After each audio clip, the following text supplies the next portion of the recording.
થોડા સમય માટે આપણે સ્વયંને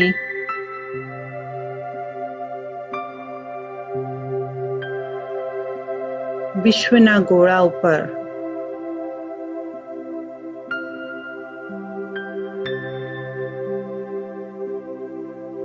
વિઝ્યુઅલાઇઝ કરીએ.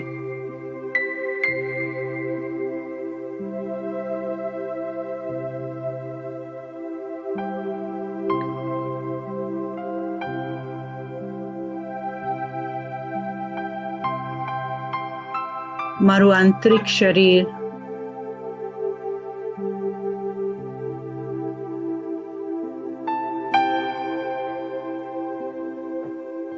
મારી ઉર્જાનું શરીર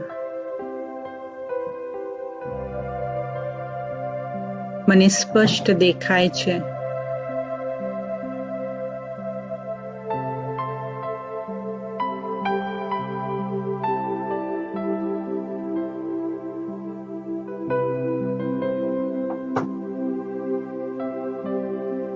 મને મારું સ્વરૂપ અતિ તેજોમય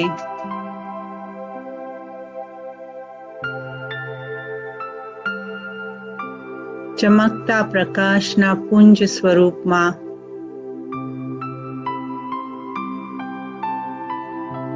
સ્પષ્ટ દેખાઈ રહ્યું છે.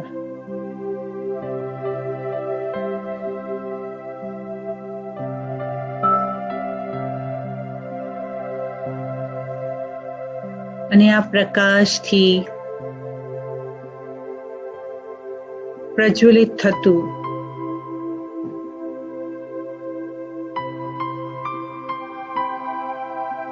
પ્રકાશના આકારની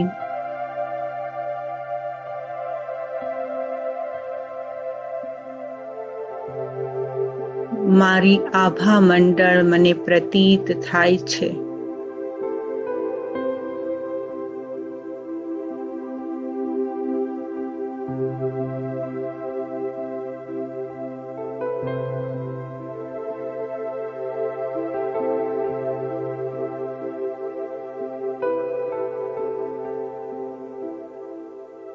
હું આ દેહનો માલિક છું.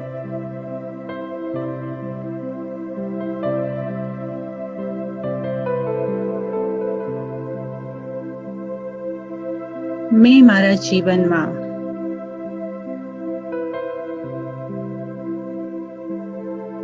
ખૂબ પ્રયત્નો કર્યા છે.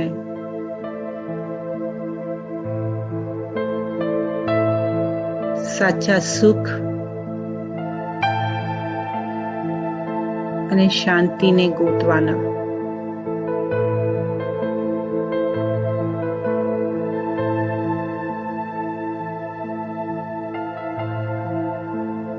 હવે પોતાની જાતને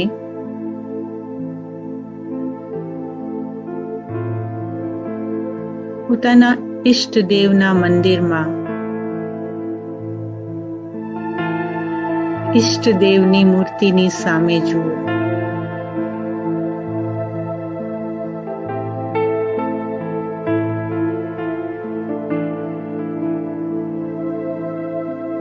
હવે આ મૂર્તિની આંખોમાં જુઓ.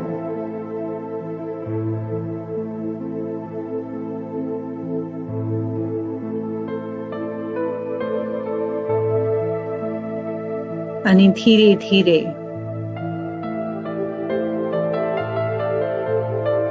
આ મૂર્તિના બે આંખોની વચ્ચે હીરાથી જડેલા તિલકને જુઓ.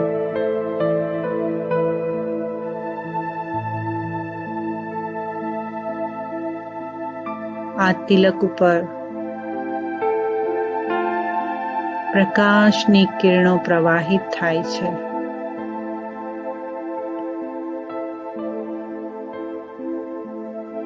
અને આ પ્રકાશની કિરણો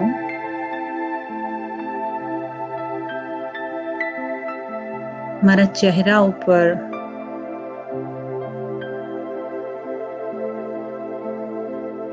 રિફ્લેક્ટ થાય છે.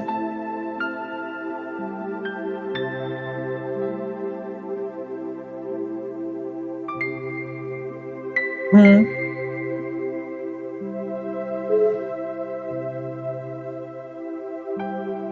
મારા ઈષ્ટદેવમાંથી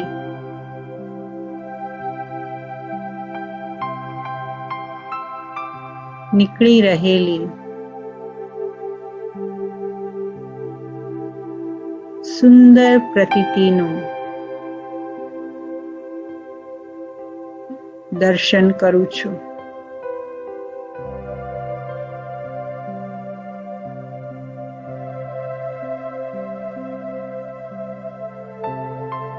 પરમાત્માના પ્રેમનું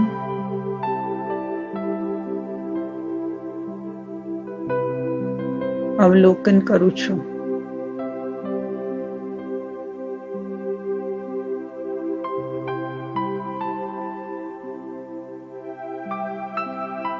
પરમાત્માની શક્તિઓ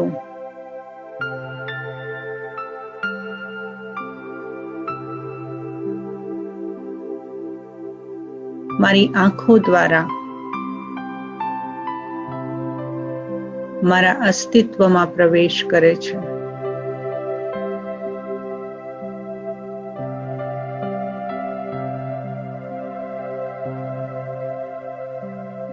અને આ શક્તિઓ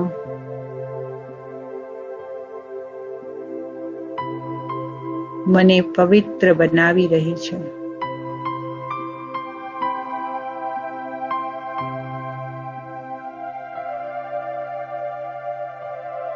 પરમાત્માની શક્તિ મને ખૂબ હલકી બનાવી રહી છે.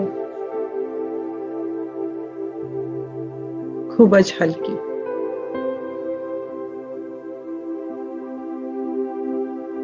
મારા જન્મો જન્મનો થાક ઉતરી ગયો.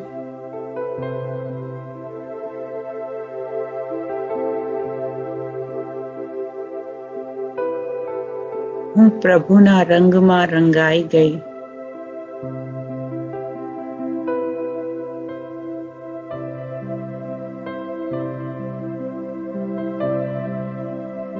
જાણે પ્રભુનો પ્રેમનો રંગ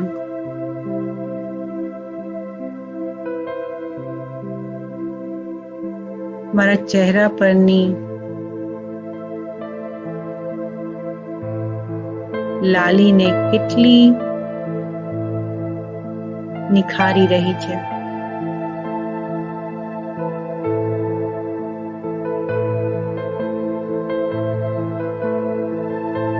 જાણે હું ભગવાન સાથે હોળી રમી રહી છું.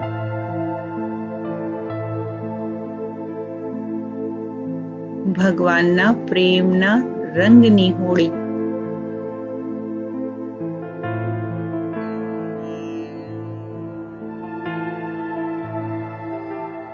આ છે સાચા સુખની હોળી.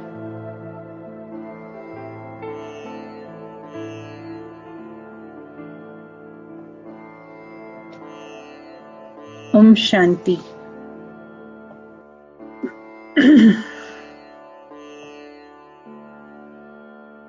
આજના મેડિટેશનમાં આપણે એક પગલું આગળ વધ્યા કે ગઈકાલ સુધી આપણે આપણો સંપૂર્ણ આત્માનો પરિચય લીધો અને હવે આજે આપણે પરમપિતા પરમાત્માના પરિચય વિશે જાણીશું. અને આજ જ્યારે આપણે પરમાત્મા, ભગવાન, ગોડની વાત કરીએ ત્યારે એની પહેલા આપણે થોડું રિવાઇઝ કરી લઈએ કે આપણે જે ગઈકાલ સુધી શીખ્યા છે એને આપણે પ્રેક્ટિકલ લાઈફમાં કેવી રીતે અપ્લાય કરીએ. તો ઘણા વ્યક્તિઓને એક નિરંતર ખુશી કેવી રીતે જીવનમાં અનુભવ કરવી એની માટે ચલો આપણે આ સાંભળી લીધું, આત્મા છે, હું પોઈન્ટ ઓફ લાઇટ છું, હું શાંત સ્વરૂપ છું, પણ એટલું જ પૂરતું નથી હોતું. કેમ પૂરતું નથી હોતું? કારણ કે એ ફક્ત બુદ્ધિથી સાંભળી લીધું છે પણ હજુ સંસ્કારની અંદર, જેમ ગઈકાલે કહ્યું આપણે કે સબકોન્શિયસ માઇન્ડમાં અને અનકોન્શિયસ માઇન્ડ સુધી એની છાપ નથી પડી, રાઈટ? તો એની માટે ઘણા લોકોએ કીધું કે એવું કેવી રીતે થઈ જાય, મને નેગેટિવ વિચાર મારા બંધ કેવી રીતે થઈ જાય, તો એની માટે મારે શું કરવું જોઈએ? તો એની માટે પહેલો પુરુષાર્થ આપણે એ કરવાનો કે આખા દિવસમાં આપણે ટ્રાય કરવાનું કે હું પોઝિટિવ વાતોને વધારે ને વધારે જીવનમાં સાંભળું અને જોઉં. અને એસ્પેશિયલી સવારનો સમય જે છે કે જે 2 કલાક તમે ઉઠો કે તરત 2 કલાક માટે તમે કોઈ પણ પ્રકારના નેગેટિવ ઇનપુટ્સ જે છે કે સેલફોન લો અને પછી આખા દુનિયાના સમાચાર સાંભળો, ક્યાં શું થઈ રહ્યું છે, આવી બધી નેગેટિવ ઇન્ફોર્મેશનને જો આપણે 2 કલાક માટે અવોઇડ કરીએ અર્લી ઇન ધ મોર્નિંગ, તો એ આપણને ઘણો ફાયદો આપે. બીજી વસ્તુ કે રાતના સૂતા પહેલા અમે અમારા જીવનમાં જ્યારે આપણને કોઈ વસ્તુમાં પોતાની જાતને ગ્રો થતા જોવું હોય અથવા તો આપણે પોતાની જાતને પરિવર્તનશીલ થઈ રહ્યા છે ને મારામાં પરિવર્તન આવે છે એ જોવું હોય તો થોડોક નાના જે છે આપણી દિનચર્યામાં આપણે થોડું ચેન્જ લાવવાનું. જો રાતના સૂતા પહેલા આપણે સેલફોનને આપણા બેડરૂમમાં ન લઈ જઈએ અને રાતના સૂતા પહેલા 2 કલાક માટે આપણે ન્યૂઝ ન વાંચીએ કે નેગેટિવ કે વ્યર્થ પ્રકારના વોટ્સએપ છે કે ફેસબુક છે કે સોશિયલ મીડિયા પર કારણ કે આપણી આંખો અને આપણા કાન એ જેટલી ઇન્ફોર્મેશન એબ્ઝોર્બ કરે છે એ રાતના સબકોન્શિયસ માઇન્ડમાં જાય અને આખી રાત આપણું સબકોન્શિયસ માઇન્ડ એ ઇન્ફોર્મેશન સાથે સૂઈ જાય. તો અને જેટલે જ મારા આખી રાત એટલે 8 કલાકનું મારા મનનું ભોજન છે. એટલે જો આપણે એમ કહીએ કે મારું જીવન પરિવર્તન કરવું છે, તો જીવન પરિવર્તન જો જોઈતું હોય, આપણે જોવું હોય આપણા લાઈફમાં, તો આપણે ફક્ત આપણા રાતની જે નિંદ્રા છે એને હેલ્ધી બનાવી દઈએ. જો રાતની નીંદ હેલ્ધી થઈ જશે તો સવાર પણ સારી થશે અને સવાર સારી થશે તો દિવસ સારો જશે અને દિવસ સારો, એમ કે ને જેની સવાર બગડી એનો દિવસ બગડ્યો, રાઈટ? તો આપણે જો સવાર ફિક્સ કરી દઈએ તો દિવસ ફિક્સ થઈ જાય અને દિવસ પછી અઠવાડિયું પછી મહિના પછી વર્ષ અને ધીમે ધીમે આપણે ક્યારે સુંદર દિવ્ય આત્મા બની જશું આપણને પોતાને જ નહીં. એટલે પોઝિટિવ ઇનપુટ્સ લેવાના. બીજી કે પોતાનો રોલ છે અને બીજાના રોલ છે ને એને એક્સેપ્ટ કરી લેવાનું. જે વ્યક્તિ જે રીતે જેવો છે એની સાથે પોતાના મનની અંદર યુદ્ધ કરવાનું બંધ કરી દેવાનું. કારણ કે આપણે જ્યાં સુધી મનની અંદર યુદ્ધ ચાલશે ને ત્યાં સુધી આપણને મેડિટેશન કે આપણે મનની સ્થિરતાને લાવવા માટે બહુ ચેલેન્જીસ આવશે. તો એની માટે થઈને આપણે કોઈને પહેલા તો મને ઘણા લોકો કે હું છે ને મારી છોકરી આમ કરે છે એને બદલી કાઢું, મારા હસબન્ડ આમ કરે છે મારે એને બદલી કાઢવું છે, મને આ ક્લાસ સાંભળું છું તો મને તો બહુ ગમે છે તો મેં મારી છોકરીને કીધું તું પણ કર. એટલે મેં કીધું પણ તમે શા માટે ફોર્સ કરો છો બીજાને કરવા માટે? હા, તમે સજેસ્ટ કરી શકો પણ આપણને એમ થાય કે ચલો એ મારી સાથે બેસે તો એ રાતોરાત બદલાઈ જશે. તો આપણે કોઈના રોલને ચેન્જ કરવાનું કોશિશ ન કરીએ. જેવા છે એવા છે એક્સેપ્ટ કરીએ તો આપણા મનનું યુદ્ધ જે છે એ ઓછું થઈ જશે. અને બીજું, પરમાત્માએ જે આપ્યું છે સવારમાં આ તમે લખી લો. કારણ કે જે વસ્તુ છે ને ઘણી વસ્તુ એવી હોય છે કે જો આપણે નોટ કરી લઈએ ને તો આપણને પછી એને આપણે રિફર કરીએ તો આપણને યાદ આવે અને યાદ આવે તો આપણે પ્રેક્ટિકલી લાઈફમાં એને અપ્લાય કરી શકીએ, રાઈટ? તો એપ્રિશિએટ કરવાનું. તો સવારના સૌથી પહેલા ઉઠીને આપણે પોતાની જાતને એ એપ્રિશિએટ કરવાનું કે પરમાત્માએ મને ખૂબ જ સુંદર જીવન આજે આપ્યું, તો પરમાત્માનો આભાર. બીજી વસ્તુ કે હું ખૂબ ભાગ્યશાળી છું. તમને નથી લાગતું કે આપણે ભાગ્યશાળી છે? આજે ઘણા લોકોના ઘરમાં ભય છે, ઘણા લોકોના ઘરમાં ખાવાનું નથી, લોકો પેચેક ટુ પેચેક જીવતા હોય છે, કેટલી બધી ચેલેન્જીસ લોકોને હોય છે, જેના ઘરમાં કોઈ વ્યક્તિનું મૃત્યુ થઈ ગયું છે, કોઈના ઘરમાં કોઈ વ્યક્તિ બીમાર છે, કાં તો પોતે બીમાર છે. તો ભગવાને તો કેટલું સરસ આપણે સોફા પર બેસીને સરસ સારા વાતાવરણમાં ખાવાનું પીવાનું, માથા ઉપર છત છે, સારું સ્વાસ્થ્ય છે, રાઈટ, કાન બરાબર ચાલે છે, નાક બરાબર ચાલે છે, આંખ બરાબર ચાલે છે. તો મારું ભાગ્ય કેટલું ઊંચું છે કે આવી બહારની પરિસ્થિતિમાં પણ હું કેટલા સારી જગ્યાએ છું. તો એ વસ્તુ માટે રોજ પોતાની જાતને એપ્રિશિએટ કરવાની કે હું બહુ જ ભાગ્યવાન આત્મા છું. સૌથી પહેલા ઉઠીને પહેલો સંકલ્પ, હું શાંત સ્વરૂપ આત્મા છું અને હું ભાગ્યવાન આત્મા છું. ભાગ્યને જો સવારના બોલાવશો તો એ પળ પળ મારી સાથે રહેતા શીખી જશે. તો ભાગ્યને પોતાની સાથે રાખવાનું પણ આપણે શીખવાનું છે. અને બીજી વસ્તુ કે પોતાના ઉપર ધ્યાન, attention on yourself, કે હું જે શીખું છું એને હું આજે આખા દિવસમાં મેં અપ્લાય કેટલું કર્યું. હું શાંત સ્વરૂપ આત્મા છું. ઘણા લોકો એમ કે મારો ગુસ્સો નથી જતો, હું કેવી રીતે પરિવર્તન કરું? તો પળ પળ જો હું પોતાની જાતને યાદ દેવડાવીશ કે હું શાંત સ્વરૂપ આત્મા છું અને મારે મારામાંથી શાંતિની કિરણોને જ રેડિએટ કરવાની છે, તો હું શું કરી રહ્યો છું? રાઈટ. તો એટલી સૂક્ષ્મમાં જો પોતાના તરફ આપણે અટેન્શન આપશું તો પણ આપણે બહુ ખુશ રહીશું. કેમ ખુશ રહીશું? કારણ કે પછી બીજાની વાતો અને બીજાનું બિહેવિયર આપણને બોધર જ નહીં કરે, કારણ કે આપણે એટલા બધા સેલ્ફ ફોકસ હોઈએ, we don't have time for other things. અને પછી બીજું, જો ઉપરના 4 વસ્તુનું આપણે પાલન કરી લઈશું તો આપણા લોકો સાથેના જે હિસાબ કિતાબ જે છે, અકાઉન્ટ જે છે એ ક્લિયર થઈ જશે. કારણ કે પછી શું છે કે એક હંમેશા એમ કે ને કે સંબંધ જે છે એ પણ 2 તરફી હોય છે, right, incoming and outgoing, right.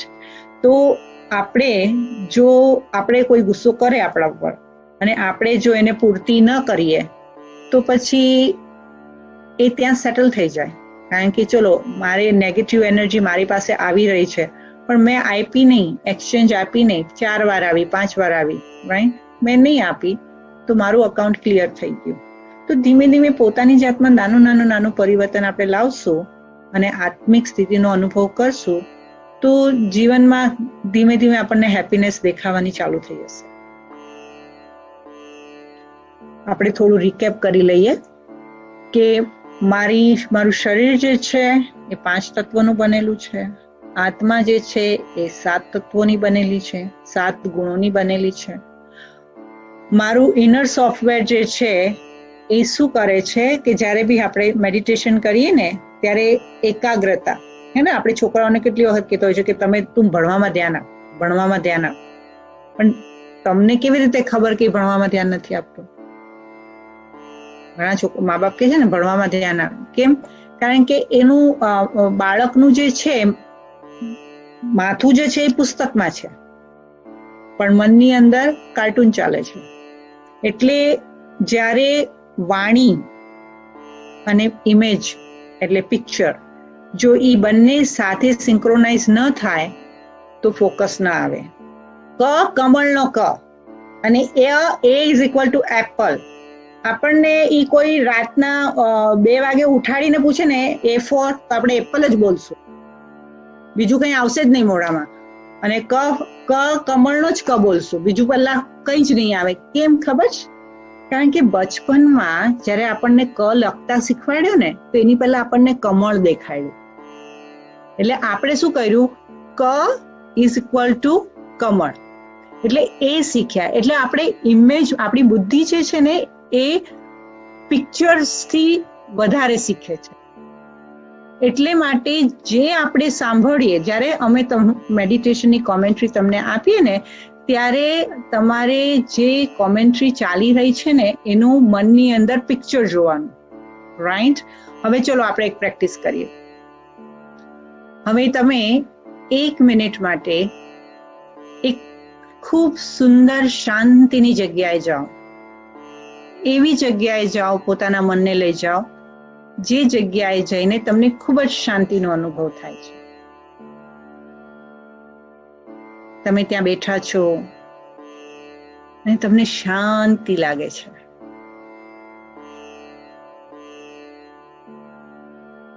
હવે તમે શું જોયું?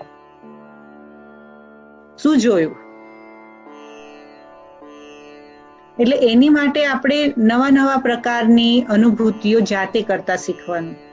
એટલે આ પ્રેક્ટિસ કરવાની, અને આ પ્રેક્ટિસ કરવા માટે આપણું મન કે શાંતિ, તો આપણે શાંતિની જગ્યાએ જતા રહેવાનું. અને ગઈકાલે તો આપણે કેટલું સુંદર શીખ્યા કે હું તો આવી છું શાંતિધામ પરથી, હું આત્મા છું શાંતિધામની નિવાસી, તો મારે તો શાંતિધામને જ યાદ કરવાનું છે. એટલે હું જ્યાંથી આવી છું મારા ઘરને યાદ કરો. સિમ્પલ. તમને નદી ન દેખાય, કારણ કે જેટલું તમે શાંતિધામમાં પોતાની જાતને જોશો ને એટલે તમને બાકી બધી જ પ્રકારની વાતોથી મુક્તિ મળી જશે. એટલે એ પણ ખૂબ જ સુંદર એક પ્રેક્ટિસ છે જે કરો. અને સોલ કોન્શિયસનેસને પ્રેક્ટિસ જે છે એ ફોકસ અટેન્શનથી કરો. જ્યારે તમને કહેવા આવે છે કે હું શાંત સ્વરૂપ આત્મા છું, હું પ્રેમ સ્વરૂપ આત્મા છું, હું જ્ઞાન સ્વરૂપ આત્મા છું, તો એનું ફોકસ રાખીને, અટેન્શન રાખીને પ્રેક્ટિસ કરો. એટલે આ હતું આપણું. હવે આપણને આત્માના વિશે બરાબર પાક્કું થઈ ગયું છે કે આત્માનું નામ શું છે? આત્મા રૂહ છે, સોલ છે, એનર્જી છે. આત્માનું સ્વરૂપ શું છે? તો અતિ સૂક્ષ્મ છે, દિવ્ય જ્યોતિ સ્વરૂપ છે. મારા અંદર કેટલા ગુણો છે? તો મારી આત્મામાં 7 ગુણો છે. મારું સ્થાન ક્યાં છે? તો અહીંયા ભ્રુકુટીના મધ્યમાં છે. અને ભ્રુકુટીના મધ્યમાં હું ક્યાંથી આવી? તો શાંતિધામમાંથી આવી. હવે આ 5, અને મારું કામ શું છે? તો આ સૃષ્ટિ ઉપર હું શ્રેષ્ઠમાં શ્રેષ્ઠ પાર્ટ બજાવવા વાળી એક્ટર છું. એટલે આ 5 સવાલના જવાબ પોતાની જાતને એટલીસ્ટ 10 વાર પૂછવાના. હવે મેં છે ને, મને ગઈકાલે રિક્વેસ્ટ આવી હતી કે તમારી સ્લાઇડ્સને તમે રાખો તો અમે લખી લઈએ. તો હું અહીંયા અડધી મિનિટ માટે આ સ્લાઇડને રાખું છું, તમે લખી લો આ. અને આ એટલીસ્ટ 10 વખત પોતાની સાથે વાત કરો. ગઈકાલે મેં કહ્યું હતું ને છેલ્લે કે મેડિટેશનમાં શું કરવાનું? પોતાની સાથે વાત કરવાની. Because self talk is very very influential on the સોલ. આપણે જે બી સેલ્ફ ટોક કરીએ છીએ ને એ આપણા મન, બુદ્ધિ, આપણા સંસ્કાર ઉપર ખૂબ જ એની ગહેરી અસર થાય છે. એટલે આપણે શું પોતાની સાથે વાત કરવાની કે હું કોણ છું, મારું સ્વરૂપ શું છે, મારી અંદર ગુણો કેટલા છે, અને હું ક્યાંથી આવી છું, અને આ શરીરમાં ક્યાં છું. આટલું સિમ્પલ કરશો તો પણ તમારી અંદરની આત્મિક શક્તિઓની ઉર્જા ઇમર્જ થવાનું ચાલુ થઈ જશે, અને એનો તમને અનુભવ થશે. કોઈ બી વસ્તુને મેં તેમને પહેલા બી કીધું, 8 દિવસ માટે ફક્ત આ પ્રેક્ટિસ કરો તો તમને એની અંદર અનુભવ ખબર પડશે. હવે આજે આપણને એમ ખબર પડી કે હું કોણ છું, તો હવે આપણે એ જાણીએ કે હું કોનો છું. અને હું કોનો છું એની માટે ગીતામાં પરમાત્માએ ખૂબ જ સ્પષ્ટ કીધું છે, મેં જો હું, મેં જૈસા હું, મેં જબ આતા હું તબ ही मैं बताता हूँ. જેમ કે હું, રાઈટ? તમે લોકોએ તમારામાંથી કોક જ મને પર્સનલી ઓળખે છે, રાઈટ? હવે તમે ફોન કરો સપોઝ કે હેમાબેનને, જે તમને નંબર આપેલો છે ને એ હેમાબેનનો છે, મારો નથી. એટલે તમે જે તમને ફોન નંબર આપવામાં આવ્યો છે ને વોટ્સએપ ગ્રુપ માટે, એ હેમાબેનનો છે. હવે તમે ફોન કરીને પૂછશો કે કોઈ બ્રહ્માકુમારી, તમે વૈશાલીબેનને ઓળખો છો? તો કે હા. પછી તમને કહેશે કે એ કેવા છે? તો એ તમને જેટલા મને ઓળખે છે એટલા કહેશે, રાઈટ? પછી તમે હેમાબેનને પૂછો વૈશાલીબેન કેવા છે? તો એ જેટલા મને ઓળખે છે એટલા પ્રમાણે કહેશે, રાઈટ? પછી તમે મારી કોઈ ફ્રેન્ડને ઓળખતા હશો, મારી ફ્રેન્ડને પૂછો, આ તમારી ફ્રેન્ડ જે છે વૈશાલીબેન, મેં સાંભળ્યું તમારી ફ્રેન્ડ છે, કોઈ બ્રહ્માકુમારી બેનને કહો ને કે તમારી વૈશાલીબેન ફ્રેન્ડ છે, એ કેવી છે? તો એ એની પોતાની સ્ટોરી કહેશે. એટલે તમે જેટલા જણાને મારી માટે પૂછશો, ક્વેશ્ચન પૂછશો, એ લોકો એ કહેશે જે એ લોકો મને ઓળખે છે. પણ જો તમારે સાચી વસ્તુ જાણવી હોય કે હું કોણ છું, હું શું કરું છું, તો you have to talk to the horse, right? તમને જે છું, હું છું, મારી સ્ટોરી છે, હું કોણ છું, એ મારા જેટલું તો તમને કોઈ મારા વિશે બરાબર સત્ય કહી જ ન શકે ને. જે લોકોએ તમને મારા વિશે જે કીધું એ એમની માટે હું જે સત્ય છું એ કીધું, પણ મારું સત્ય મારાથી વધારે તો કોઈ ઓળખી ન શકે ને. આપણું સત્ય, આપણે શું છીએ એ આપણને આપણા સિવાય કોણ ઓળખી શકે? અને આપણે જો બીજાની વાતોમાં માની જઈએ અને એને સત્યતા માની જઈએ તો એ જ તો દુનિયામાં ચાલી રહ્યું છે.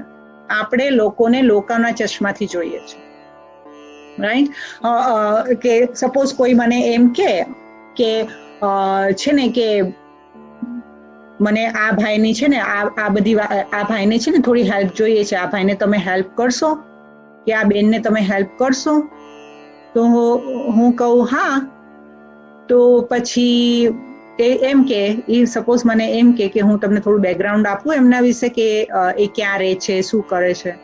તો હું કહું ના, મને કોઈનું બેકગ્રાઉન્ડ તમારા મોડેથી નથી જોઈતું.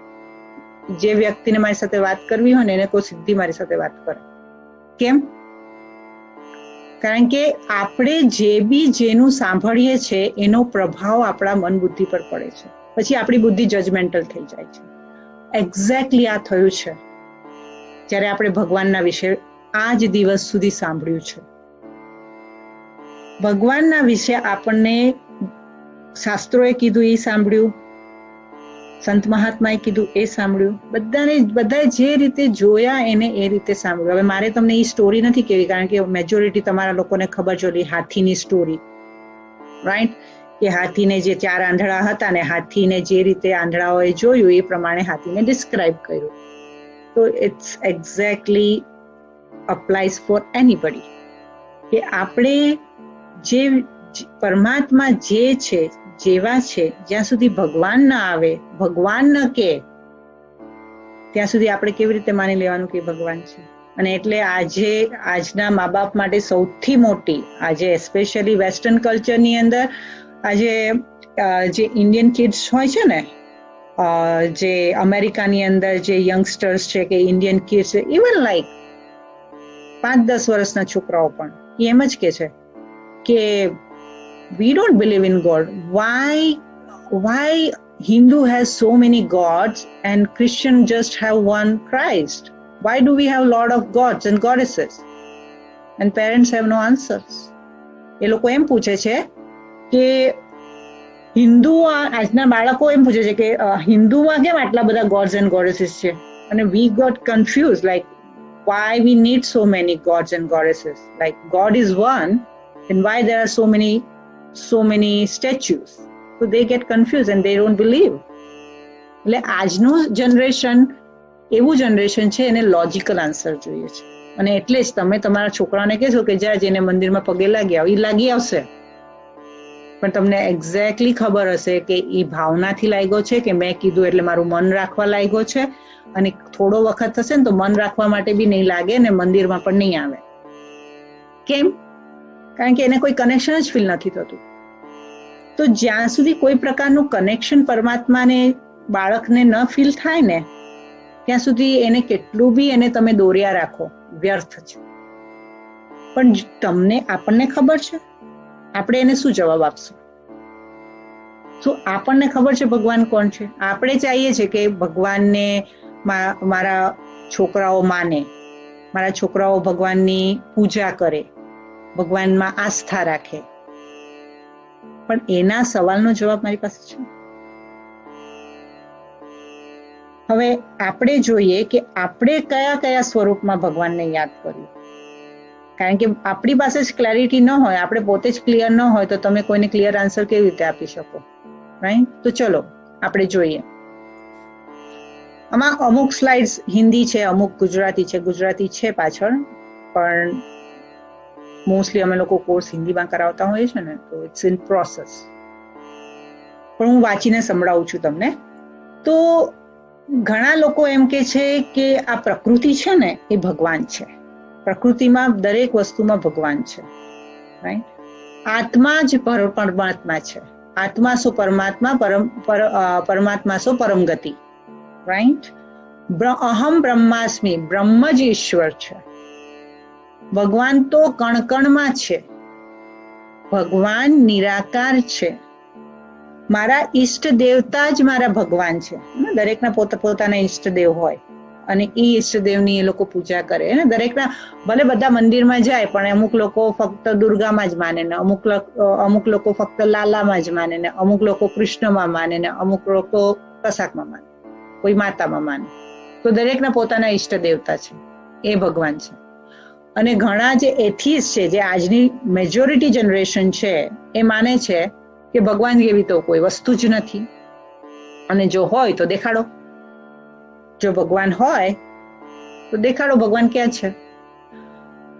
હવે ભગવાન એવી વસ્તુ છે જેમ આત્મા એવી છે. આત્માનું અસ્તિત્વ જે છે એ મહેસૂસ કરવામાં આવે છે. આપણને એટલું ખબર છે, ભલે આપણે મેટાફિઝિકલ વર્લ્ડની અંદર કે મેટાફિઝિકલ આસ્પેક્ટમાં એટલા બધા એક્સપર્ટ ના હોઈએ, પણ આપણને એટલું તો ખબર છે કે આત્મા છે. હવે છેલ્લા 3 દિવસની અંદર જેટલું આત્મા વિશે વિચાર્યું અને જાણ્યું, એટલાથી આપણને થોડોક તો અહેસાસ છે. અને એની પહેલા પણ અહેસાસ આત્માનો તો છે જ, પણ શું આત્મા દેખાય છે? રાઈટ. હવે તમારા ઘરમાં ઇલેક્ટ્રિસિટીમાં તમે બલ્બ હોય, રાઈટ. હવે લાઇટ ક્યાંથી આવે છે? આપણે કહીશું બલ્બમાંથી આવે છે. અને તમે બલ્બને તોડી નાખો તો લાઇટ જતી રહે, એટલે લાઇટ એક્ઝિસ્ટ જ નથી કરતી. રાઈટ. એટલે આજે જે છે, અમે લોકો તમને નથી એવું કહેવાના કે બ્રહ્માકુમારી તમને એમ નથી કહેવાની કે તમે જે બી ભગવાનને માનો છો એ ખોટું છે, આપણે જે સુધી અત્યાર સુધી ભગવાનની માન્યતામાં જીવતા આવ્યા એ ખોટું છે. આપણે એવું નથી કહેતા. આપણે પોતાની જાતને એક ક્વેશ્ચન પૂછવાનો છે. એક નવી કોઈ બિલીફ સિસ્ટમ અમે નથી તમને આપવા માંગતા, પણ તમે જજ કરો ને કે હું જે બી કરું છું, મેં કેટલા મંદિરમાં ગઈ, પૂજા કરી, માનતા કરી, ઉપવાસ કર્યા, જપ કર્યા, તપ કર્યા, કેટલા દરવાજે ધક્કા ખાધા, અને છતાં પણ આજે બેઠીને મારી પાસે એ જવાબ નથી કે મને શાંતિ કોણ આપશે, હું શાંતિ ક્યાંથી લાવું. રાઈટ. અને ભગવાન છે તો ભગવાન છે. આજે લોકોના ક્વેશ્ચન એ છે, ભગવાન છે તો દુનિયામાં દુઃખ કેમ છે? ભગવાન દુઃખ કેમ આપે છે? અને એની માટે પણ આપણે ભગવાન એમ જ કહે છે, ભગવાન તું મને કેમ દુઃખ આપે છે? શું ભગવાન દુઃખ આપે છે? જો ભગવાન દુઃખ આપે છે તો પછી મંદિરમાં જવાનું બંધ કેમ નથી કરતા? મંદિરમાં તો જઈએ છે, દુઃખી પણ થઈએ છે, ને મંદિરમાં પણ જઈએ છે. અને ભગવાન મને દુઃખ આપે છે તો દુઃખી થાય. કોઈ બી વ્યક્તિ દુઃખ આપે તો એની પાસે થોડી કોઈ વ્યક્તિ જાય, છતાં પણ આપણે મંદિરમાં જઈએ છીએ. પણ આપણે પરમાત્મા સાથેનો શું પ્રાપ્તિ છે, શું રિશ્તો છે, શું મળે છે, શું જરૂરી છે? હવે ભગવાનને જાણવાની જરૂર શું છે? હવે આત્માને જાણવાની જરૂર છે કારણ કે આત્મા હું છું. ભગવાનને જાણવાની શું જરૂર છે? કોઈ બધા એમ કે મારે ભગવાન જાણવાની શું જરૂર છે, એટલે લોકો હવે તમે જો એવું કોઈ કે તમે એક છોકરાનો જન્મ થાય અને છોકરો જરા મોટો થાય અને એના ઘરમાં જો એનો બાપ ન દેખાય તો એની માને પૂછે કે નહીં કે મારો બાપ ક્યાં છે? પૂછે કે ન પૂછે? મારો બાપ કોણ છે પૂછે કે ન પૂછે? તો એની મમ્મી એમ કે તારા બાપને જાણવાની શું જરૂર છે? તો છોકરું ચૂપ થઈ જશે, માની જશે. કારણ કે દરેક એ શરીરનો બાપ છે, તો એ શરીરના બાપ માટે ઓલું તમે લાયન મૂવી જોયું હશે ને કે ઓલા માણસે કેટલું, તો that's a real story, right? કે ઓલો છોકરો પોતાના મા બાપ માટે કેટલી બધી તકલીફ કરી, કેટલું બધું ઓલું કરીને પણ એને છેવટે પોતાના મા બાપને ગોત્યા, જેનો કોઈ એને અણસાર પણ નહોતો. તો બાપને ઓળખવાની શું જરૂર છે? તો હું કોનો છું, મારું અસ્તિત્વ કોનાથી રિલેટેડ છે, મારું સોર્સ કોણ છે? તો મારું શરીરનો પિતા છે, તો મારી આત્માનો પિતા કોણ છે એ જાણવાની આપણને જરૂર નથી? જરૂર છે. તો આજે આપણે જોઈશું કે પરમાત્મા જો સત્ય છે તો સત્ય તો હંમેશા એક જ હોય ને. તમને કોઈ પૂછે કે તમારું નામ શું છે, તો તમે એમ કહો કે મારું નામ રસિક છે. તો તમને કાલે પૂછે તો રસિકમાંથી બીજું નામ કહેશો? પરમ દિવસે પૂછે તો ત્રીજું નામ કહેશો? ના, કારણ કે તમારું નામ રસિક છે, તમે સ્વીકારેલું છે, એ હંમેશા રસિક જ રહેશે જ્યાં સુધી આ શરીર છે.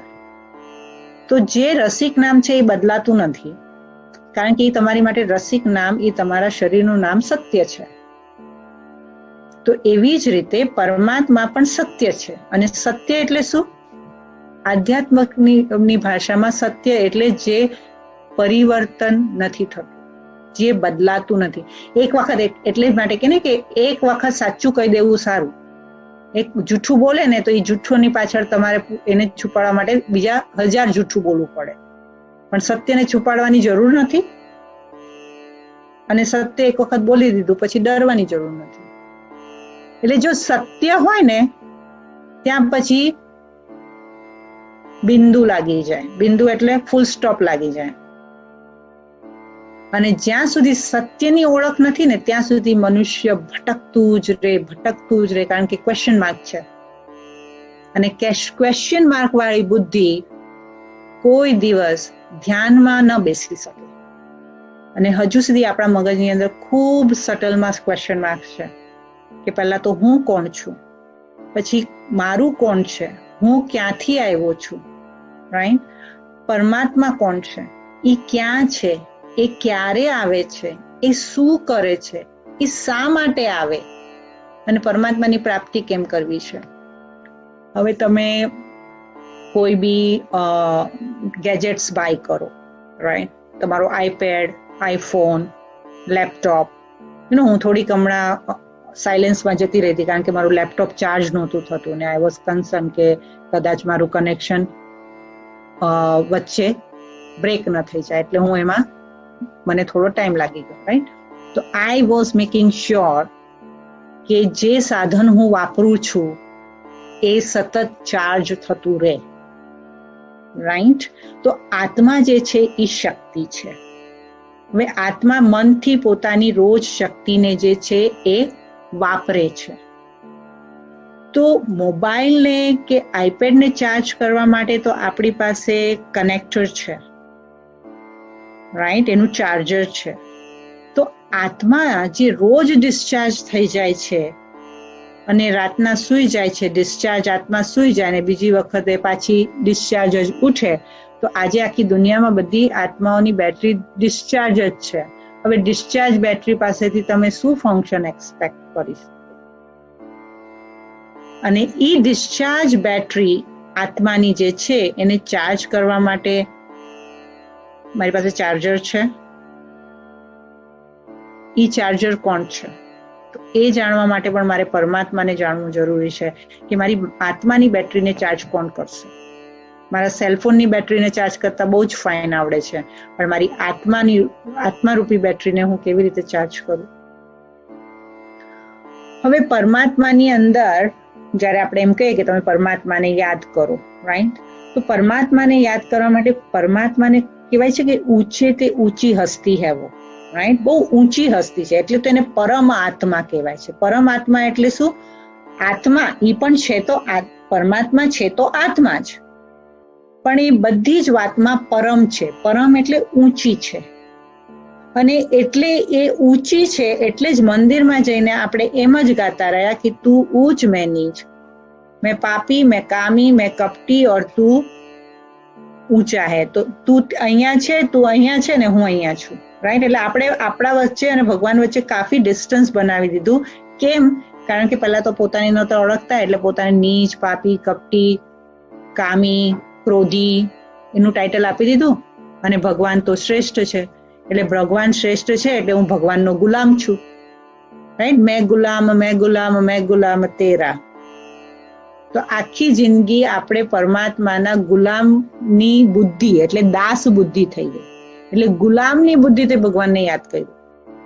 હવે જ્યારે આપણને પરમાત્માને યાદ કરવાનું કે એટલે તમે મંદિરમાં જાઓ, રાઈટ? આપણે મંદિરમાં જતા હોઈએ, મંદિરમાં ભગવાનની મૂર્તિ સામે બેસીએ.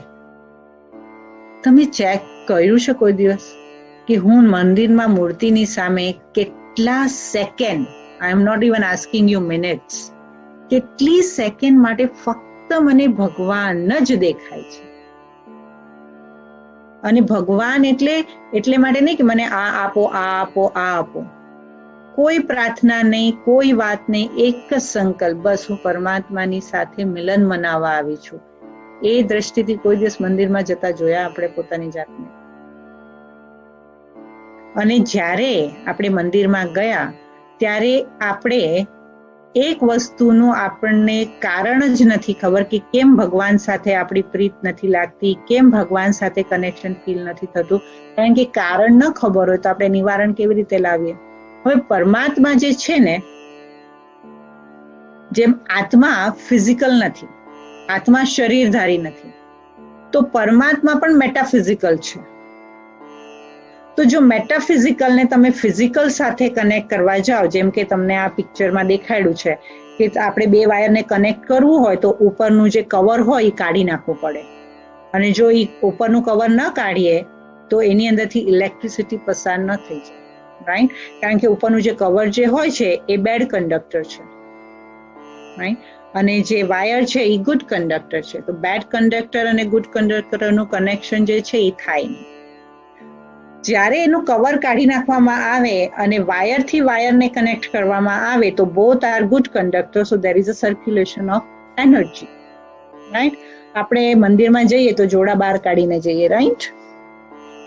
જોડા બહાર કાઢીએ. હવે તમે પોતાની જાતને મંદિરમાં જતા જુઓ, એક સુંદર મંદિરમાં જાઓ છો, આરસ પહાણનું મંદિર છે, ખૂબ સરસ દાદરા છે, બહુ સરસ કોતરણી કરેલી છે, એવા મંદિરમાં દાદરા પર પોતાને જુઓ.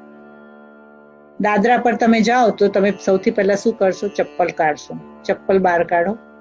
પછી તમે શું કરશો? મંદિરના એક એક એક એક પગથિયાને હાથ લગાડતા અને પછી એ પગથિયાને હાથ લગાડીને પછી પોતાના કપાળ પર મૂકશો, રાઈટ? આમ આમ કરીને આગળ વધશો, રાઈટ? અને પછી શું કરશો? પછી આપણે ભગવાનની મૂર્તિની સામે ઉભા રહીએ, દેવી દેવતાની મૂર્તિ સામે ઉભા રહીએ, આંખો બંધ કરીએ, હાથ જોડીએ અને માથું નમાવીએ. કર્યું? બધાએ કર્યું ને? Very good. હવે આપણે સમજીએ કે આપણે શું કર્યું. ચપ્પલ કાઢ્યા. કેમ ચપ્પલ કાઢ્યા? ચપ્પલ કાઢવાનો અર્થ એનો તો એનો અર્થ એ હતો કે જ્યારે પરમાત્માને આપણે મિલન મનાવવું હોય ને તો ચપ્પલ એટલે જોડા, જોડા એટલે ચામડાના જોડા, રાઈટ? પહેલેથી જ ચામડાના જોડા હોય. તો ચામડો એટલે જ્યાં સુધી આપણે પોતાની જાતના ઈગો સાથે પોતાની જાતને શરીર સમજીને, શરીર એટલે ચામડું, શરીર શું છે? ચામડાનું જ છે ને. તો ઈ ચામડુંને બહાર ન કાઢી મૂકીએ ત્યાં સુધી પરમાત્મા સાથે કનેક્શન ન થાય. એટલા માટે જોડા બહાર કાઢવાનું શીખવાડેલું છે. આપણે જોડાને બહાર કાઢી નાખીએ પણ શરીરની જે બોડી કોન્શિયસનેસ લઈને જઈએ પછી ભગવાન સાથે કનેક્શન કેમનું થાય? અને પછી આપણે દાદરાને જે હાથ લગાડતા જતા હોય ને ઉપર, એ શા માટે જાય? કારણ કે આ જે દાદરા છે, આ જે પગથિયા છે, આ પગથિયા મને એક એક પગથિયા ઉપર જો મેં પરમાત્માના નામ સાથે પગલા માંડ્યા તો આ પગથિયા મને ઊંચે તે ઊંચા પરમાત્માની ઊંચી જગ્યા પર, અને પગથિયા હંમેશા ઊંચે હોય છે મોસ્ટલી, રાઈટ? અનલેસ કે તમે ગુફામાં કશે જાઓ તો, અધરવાઇઝ પરમાત્માના પગથિયા ઊંચા હોય છે. કેમ? કારણ કે એ પગથિયા આપણને ઊંચી સ્થિતિ પર લઈ જવા વાળા છે, એટલે એ પગથિયાને હાથ લગાડવામાં આવે છે. પછી પરમાત્માને આપણે હાથ જોડીએ છીએ. હાથ કેમ જોડે છે? કારણ કે આપણે પોતાની જાતને ગુલામ સમજીએ છીએ, રાઈટ? ગુલામી હોય આપણા તો આખા શું કહેવાય, આખા કલ્ચરની અંદર શીખવાડેલું છે ને કે વી આર હાઈ એન્ડ લો, એટલે જે બી રાજા હોય એની સામે પ્રજા માથું ઝુકાવે ને ઈ ઝુકાવે. કેમ? કારણ કે આપણે પોતાની જાતને ગુલામ સમજ્યો. ત્યાં મિસ્ટેક કરી, હું તો ગુલામ છું નહીં, તો હું શું છું આપણે આગળ સમજશું. પછી શું કરીએ? ભગવાનની મૂર્તિ મારા દર્શન કરે અને હું ભગવાનના દર્શન કરવા ગયો છું પણ મારી આંખો બંધ હોય, એટલે ભગવાન મારા દર્શન કરે છે કે હું ભગવાનના દર્શન કરું છું? પછી શું કરીએ? પ્રદક્ષિણા ફરીએ. ખબર છે કેમ પ્રદક્ષિણા ફરવાની હોય? જ્યાં મૂર્તિ હોય ને એ મૂર્તિ, જેમ આ જે જગ્યા છે ને આ જ જગ્યા પર બેસીને હું કોઈ બી બાબાનું જ્ઞાન સંભળાવવાનું, પરમાત્માનું જ્ઞાન સંભળાવવાનું, હું આ જ જગ્યા પર બેસું. મારી આ જગ્યા ફિક્સ છે. કેમ ફિક્સ છે? કારણ કે જે જગ્યા પર આપણે સતત બેસીને તપસ્યા કરીએ ને તો એ તપસ્યાનું બળ જે છે એ વાતાવરણ જે છે એ આ જગ્યા ઉપર બની જાય. અને જેવા આપણે ત્યાં બેસીએ ને એટલે એ એનર્જી આપણને ઓર અપલિફ્ટ કરવા માટે મદદ કરે. એટલે જ મેં પહેલા દિવસે તમને કીધું હતું, એક જ જગ્યા પર બેસીને આ જ્ઞાન સાંભળો. એટલે જેવા તમે બેસશો ને એવું તમને મેડિટેશન સરસ સહજ થઈ જશે. તો અહીં જે મંદિરમાં આગળ પાછળ આમ મૂર્તિને આગળ પાછળ ફર્યા ને આપણે, તો એ મૂર્તિને આગળ પાછળ એટલા માટે ફર્યા કારણ કે જ્યાં મૂર્તિ હોય ને ત્યાં ઈ દૈવી એનર્જી જે છે એ ઇમર્જ થતી હોય. અને જ્યારે આપણે એના ચક્કર લગાવીએ છીએ, રાઈટ, પૃથ્વી શું કરે છે? સૂરજનો ચક્કર લગાવે છે. તો પૃથ્વી સૂરજનું ચક્કર લગાવે છે તો પૃથ્વીને શું મળે છે? સૂરજની રોશની મળે છે. તો એવી રીતે જ્યારે આપણે દેવી દેવતાની આગળ પાછળ ફરીએ ને ત્યારે દેવી દેવતાની જે એનર્જી છે, એની જે પવિત્રતા છે, એની હૂંફ, એની એનર્જી મારામાં આવે એટલા માટે પ્રદક્ષિણા કરીએ છીએ. કોઈ દિવસ આ બુદ્ધિ સાથે મેં મંદિરના દર્શન કર્યા, કઈ કોન્શિયસનેસ થી કર્યા. હવે જો કારણ નથી ખબર કે હું શું કરું છું, તો પછી એનું કનેક્શન કેવી રીતે જોડાય?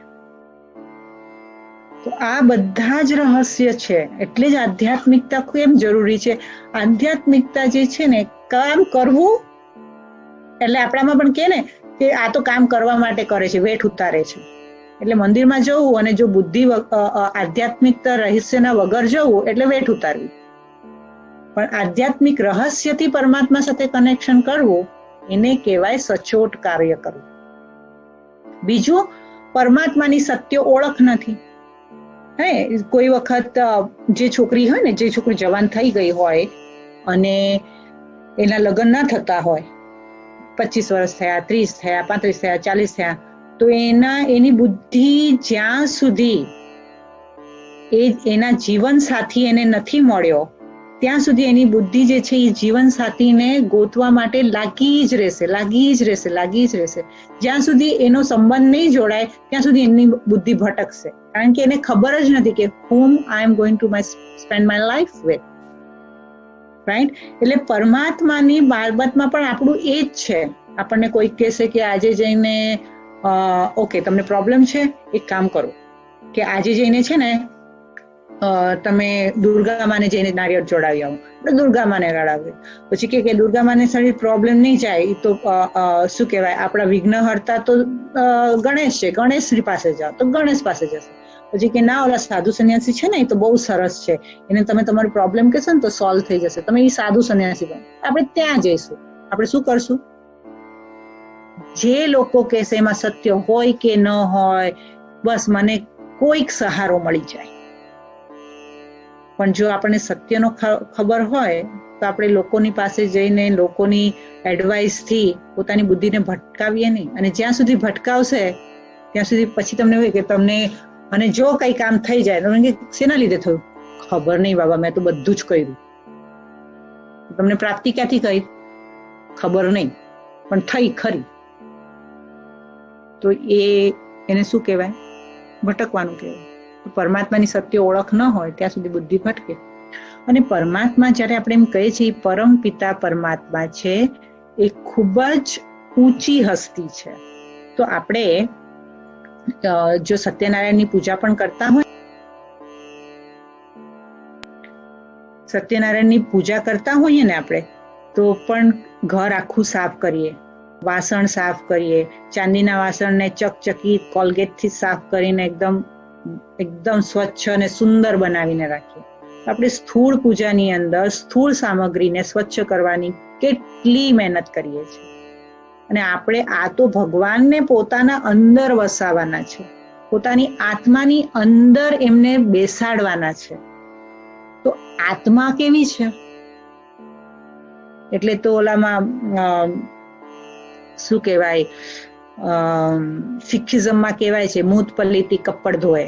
પરમાત્મા માટે એમ કહેવાય છે મૂત પલિતી કપડ ધોએ. એટલે શું છે કે હું પતિ છું અને પરમાત્મા જે છે એ ધોબી છે અને એ મને મારા કપડા સાફ કરે છે. તો પરમાત્મા શું કરે છે? મને પવિત્ર બનાવે છે. પણ એ પવિત્ર આત્માને સ્થાન આપવા માટે મારું મન પવિત્ર છે. હું આ શરીરમાં રહેલ હું આત્મા, એટલે આ શરીર મારું મંદિર. તો હું પેલા મારી આત્માને પવિત્ર કરું ને. મારા મનમાં શું છે? કોઈએ કીધેલી કડવી વાતો છે, કડવા વિચારો છે, પોતાની જાતને દુખી કરીને જે પોતાના મનને કમજોર બનાવી દીધું એવું મન છે. પછી આખો દિવસ પર ચિંતનની અંદર અને વ્યર્થ વાતોની અંદર ઈર્ષા, દ્વેષ, ગુસ્સો આખો દિવસ આ મનમાં ચાલ્યા રાખે. હવે આટલા પતિત મનની અંદર ભગવાનની યાદ બેસે ખરી? દૂધનું તપેલું, જો એમાં દૂધ ગરમ કરવું હોય તો 4 વખત ધોઈને દૂધ નાખીએ કે ક્યાંક દૂધ ન ફાટી જાય. તો પરમાત્માને બેસાડવા માટેનું મન છે એ કેટલું પવિત્ર હોવું જોઈએ.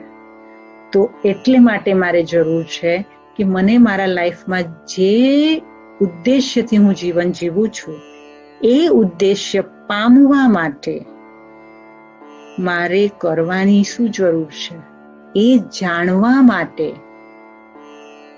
એ પામવા માટે આત્મા અને પરમાત્માનું જ્ઞાન જરૂરી છે.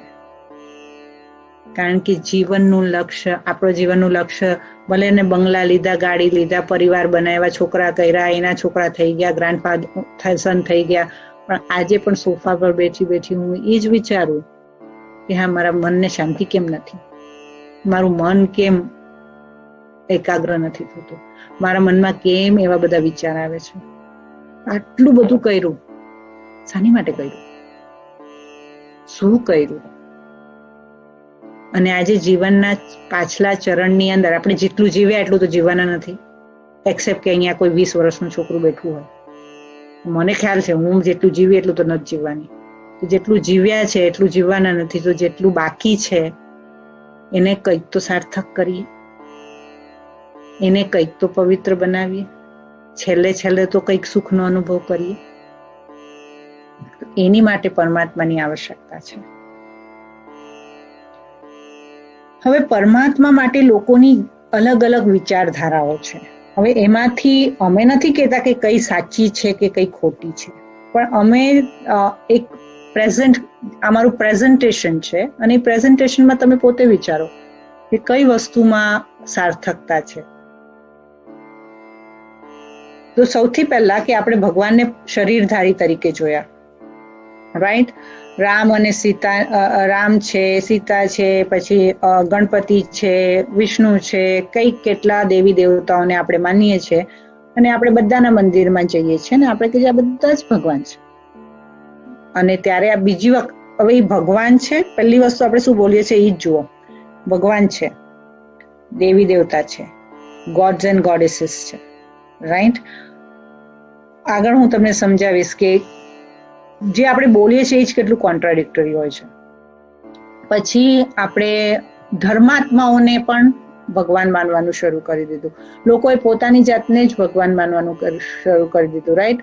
હવે બુદ્ધ તો કહીને નથી ગયા કે હું ભગવાન છું, રાઈટ? ક્રાઇસ્ટ તો કહીને નતા ગયા કે હું ભગવાન છું, પણ લોકોએ એને ભગવાન માની લીધું.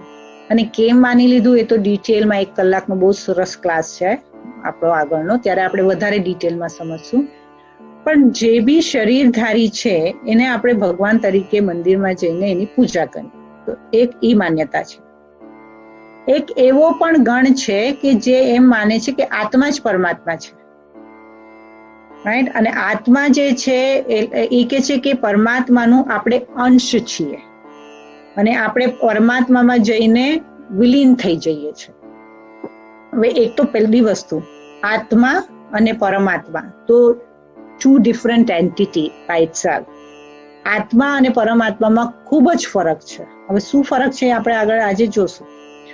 હવે જો આત્મા જ પરમાત્મા છે તો મંદિરમાં જઈને હું કેમ ગાઉં છું કે તુમ માત પિતા મેં બાલક તેરે, તુમી હો માતા પિતા તુમી હો, તુમી હો બંધુ સખા તમે હો, તમે જ મારા માય બાપ છો. તો તમે એક વખત આપણે એમ કે તમે મારા મા બાપ છો, અને પછી એમ કે હું આત્મા પરમાત્માનું અંશ છે. હવે મા બાપ અને બાળક, હવે મા બાપ કેટલું, એક વખત જન્મ આપ્યા પછી કે બાળક પાછું માની અંદર પેટમાં તો નથી જતું રહેવાનું ને, એટલે મા બાપ અને બાળક ડિફરન્ટ એન્ટિટી છે ને. તો આત્મા અને પરમાત્મા એક કેવી રીતે થઈ શકે? હવે જે પુણ્ય, જેમ શ્રવણ હતો, શ્રવણ બહુ જ પુણ્યશાળી આત્મા હતી, તો શ્રવણ જે છે એને પુણ્યાત્મા કીધું. જે મહાન કર્મ કરે એને મહાત્મા કહેવાય. જે ધર્મની સ્થાપના કરે એને ધર્માત્મા કહેવાય. જેણે દિવ્ય કર્મ કર્યા એને દેવાત્મા કહેવાય. પણ તમે કોઈનું સાંભળ્યું છે કે આને પરમાત્મા કહેવાય? સિવાય કે કોઈ ભાઈનું નામ પરમાત્મા ભાઈ હોય. બાકી કોઈ પરમાત્મા છે એવી કોઈ આપણે જોઈ છે કે આ પરમાત્મા છે? આપણે કૃષ્ણને નામ છે, રાઈટ? રામનું નામ છે, પણ એને પરમાત્મા નથી કહેતા આપણે. અને કૃષ્ણ ભગવાન, રામ ભગવાન, રાઈટ? और રામ દેવતા, કૃષ્ણ દેવતા, રાઈટ? પણ પરમાત્મા કેમ નથી કહેતા? અને હંમેશા ધર્માત્માઓ, પુણ્ય આત્માઓ, દેવાત્માઓ, મહાત્માઓ, કારણ કે એક ગાંધીજી જ મહાત્મા નથી, ઘણા બધા. માર્ટિન લ્યુથર કિંગ પણ મહાત્મા છે, રાઈટ? અબ્રાહમ લિંકન પણ મહાત્મા છે. રિવોલ્યુશનરી ને બધાને મહાત્માઓ, ધર્માત્માઓ, દેવાત્માઓ, રાઈટ? એટલે એનું બહુવચન છે. તમે સાંભળ્યું છે કદાચ પરમાત્માઓ? બહુવચન નથી, કરેક્ટ? એટલે પરમાત્મા એક છે. જો એક હોય તો સ્વરૂપ પણ એક હોવું જોઈએ, ઓળખ પણ એક જ હોવી જોઈએ. Make sense? બીજી વસ્તુ છે, ભગવાન માટે આપણે કહે છે કે ભગવાન, બધા લોકો કહે છે કે કણ કણમાં ભગવાન છે. હવે કણ કણમાં ભગવાન છે એવું શા માટે કીધું? રાઈટ? કૂતરા, બિલાડી, ભિખારી, સિગરેટ, મેરવાના, દારૂ,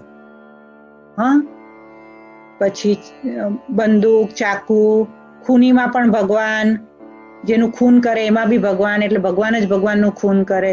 હવે હું બી ભગવાન, મારા ઘરવાળા બી ભગવાન, તો પછી મારે મંદિરમાં જઈને જવાની જરૂર શું છે? આપણે બંને એકબીજાના ગળામાં હાર નાખી દઈએ ને, એટલે પૈતું, રાઈટ? નહીં? આપણે અને આપણે ભગવાનની ઉપર ચાલીએ છીએ, રાઈટ? એટલે કણકણમાં ભગવાન છે, એ જે કન્સેપ્ટ છે ને, એ કેવી રીતે આવ્યો હું તમને સમજાવું.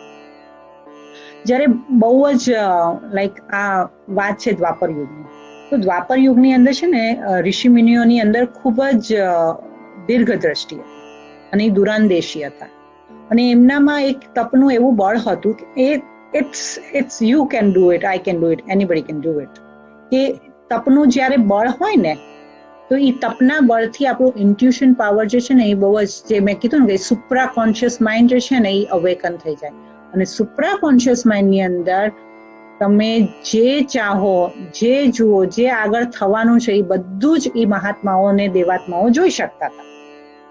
એટલે એમણે જોયું હતું કે આગળનો આવવા વાળો કાળ એવો હશે કે ભાઈ પોતાના ભાઈનું કતલ કરશે અને લોકો એકબીજાની જે છે એકબીજાના ખૂનના પ્યાસા થઈ જશે. એ લોકો નેચરને રિસ્પેક્ટ નહીં કરે, કોઈ વસ્તુ માટે એમને કોઈ રિસ્પેક્ટ નહીં હોય, એપ્રિશિએશન નહીં હોય. તો એવો યુગ આવવાનો છે એ એમને એનું પ્રતીતિ થઈ ગયેલી. એટલે એમણે શું કર્યું કે એક કન્સેપ્ટ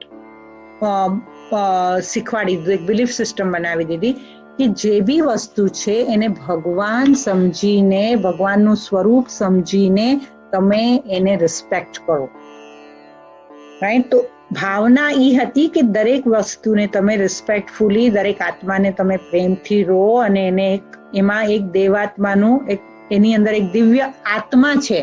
એનું પર્પસ તો એ જ હતું કે એની અંદર એક દિવ્ય આત્મા છે અને એ વસ્તુને રિસ્પેક્ટ કરો. એટલે એને એમ કીધું કે દરેક જગ્યાએ ભગવાન છે. એટલે તમે દરેક જગ્યાએ, એટલે હવે સૂરજ છે, સૂરજની રોશની અહીંયા સુધી આવે છે, આ બારીમાંથી પણ સૂરજની રોશની આવે છે, પણ એ બારીમાંથી સૂરજની રોશની આવે છે એટલે એનો મતલબ એમ તો નહીં કે સૂરજ અહીંયા છે. સૂરજનું પોતાનું સ્થાન છે અને એ આખી સૃષ્ટિ ઉપર પોતાની રોશની ફેલાવી રહ્યું છે. પણ જ્યાં જ્યાં એની રોશની પહોંચે છે ત્યાં ત્યાં સૂરજ છે. એ કેવું? ઇટ્સ અ સેમ થિંગ કે સૂરજ સર્વવ્યાપી છે. સૂરજ સર્વવ્યાપી છે? ના, સૂરજની રોશની સર્વવ્યાપી છે. એટલે પરમાત્મા, આત્મા પરમાત્માનું અંશ નથી, પણ આત્માના જ, એમ કે છે ને કે God created human being in his own image. એટલે આત્મા, પરમાત્મા સર્વવ્યાપી નથી, પણ પરમાત્માના ગુણો સર્વવ્યાપી છે. સર્વવ્યાપી છે એટલે પરમાત્મામાં જે બી ગુણો છે એ બધા જ ગુણો આત્મામાં છે, રાઈટ? એટલે જ તો કૂતરા બિલાડા ભલે હોય, ભલે મૂંગા હોય, પણ એની અંદર પણ આત્મા છે અને એની અંદર, એની આંખોની અંદર પણ પ્રેમ ઝલકાય છે. તો આ પરમાત્માની શક્તિઓ સર્વવ્યાપી છે, પરમાત્મા સર્વવ્યાપી નથી. પછી આપણે પ્રકૃતિને પરમેશ્વર માન્યું. હવે પ્રકૃતિ પરમેશ્વર છે કે પ્રકૃતિ પરમેશ્વરની રચના છે? એટલે ઓલું ગીત પણ કેટલું સુંદર છે ને, ये कौन चित्रकार है, ये कौन चित्रकार, राइट? जिसकी रचना उतनी सुंदर तो वो कितना सुंदर होगा. જેની રચના, જ્યારે આપણે પ્રકૃતિ સૌંદર્ય જોઈએ ત્યારે ઘણી વખત તો આમ આપણો જીવ લઈ લે, એટલું સુંદર છે આ, કેટલું સુંદર છે ભગવાન. અને ત્યારે આપણે શું બોલશું? ભગવાન તારી રચનાની, તારી કુદરતની રચનાની તો કોઈ વાત જ ન થાય, રાઈટ? આવા બધા શબ્દો આપણે નથી બોલતા. તો કુદરતની રચના, ભાઈ કુદરતની રચના છે, શબ્દો જુઓ આપણા, કુદરતની રચના છે. અને પછી કુદરતની રચનાને આપણે ભગવાન કહી દીધું. હવે આપણે બોલીએ છીએ કુદરતની રચના, એટલે રચના અલગ, કુદરત અલગ, કરેક્ટ? તો પરમાત્મા અલગ અને પ્રકૃતિ અલગ, કરેક્ટ? અને એને ભગવાન સમજીને આપણે પીપળાના ઝાડની પૂજા કરવા લાગ્યા, ને ગાયોની પૂજા કરવા લાગ્યા, ને અગ્નિની પૂજા કરવા લાગ્યા, ને નદીની પૂજા કરવા લાગ્યા. પણ આ જે ભાવના હતી, એ ભાવના, બે ભાવના, પરમાત્મા માટે બે ભાવના સમાજની અંદર વ્યાપક હતી. એક હતી ભયાત્મક દ્રષ્ટિકોણ અને બીજો હતો ભાવનાત્મક દ્રષ્ટિકોણ.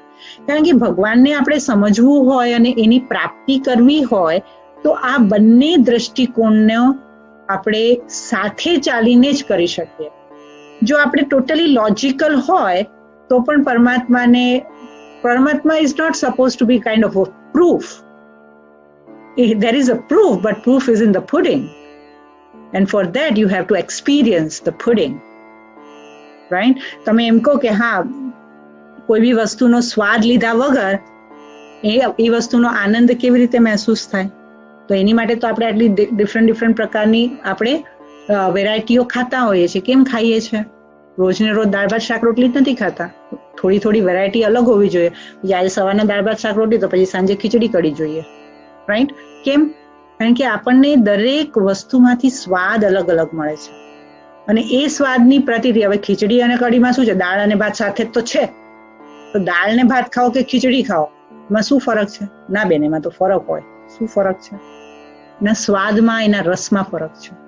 અને સ્વાદમાં અને રસમાં કેમ ફરક છે? કારણ કે એની અંદરથી આપણને જે રસના થાય છે એ અલગ છે, રાઈટ? તો પરમાત્માની પણ જો છે એક ભાવનાત્મક રસના છે, અને એ ભાવનાત્મક રસના જે છે એ ખૂબ જ સુંદર છે. અને એની માટે એક ભાવનાત્મક દ્રષ્ટિકોણથી એક પરમાત્માને લોકોએ ઓળખ્યા, જાણે કે મીરા અને કૃષ્ણ. મીરા અને કૃષ્ણ માટે એટલો બધો પ્રેમ હતો કે એને કૃષ્ણ દરેક જગ્યાએ દેખાતા હતા. એનો અર્થ એવું તો નહોતો ને કૃષ્ણ બધી જગ્યાએ હતા, પણ એનો પ્રેમ. હવે આપણે, તમે જ વિચાર કરો, તમને જે વ્યક્તિ બહુ ગમતું હોય એની અચાનક યાદ આવે અને તમે ચાનો કપ હાથમાં લઈને બેઠા હોય ને એની યાદ આવે તો ચા ઠંડી થઈ જાય ને કપે નીચે ન જાય ને આપણે એની યાદમાં મશગુલ થઈ જાય. નથી થતું એવું, રાઈટ? તેનો અર્થ એવું છે કે એ બધી જ જગ્યાએ આગળ પાછળ તમારી ફરે છે? ના, એની યાદમાં. અને જ્યાં યાદ હોય ત્યાં એ પ્રેમ મહેસૂસ થાય. એટલે એ ભાવનાત્મક દ્રષ્ટિકોણથી પણ એમ કહી દીધું કે પરમાત્મા સર્વવ્યાપી છે. અને બીજું, ભગવાનના નામે બીક ફેલાવી દીધી, રાઈટ?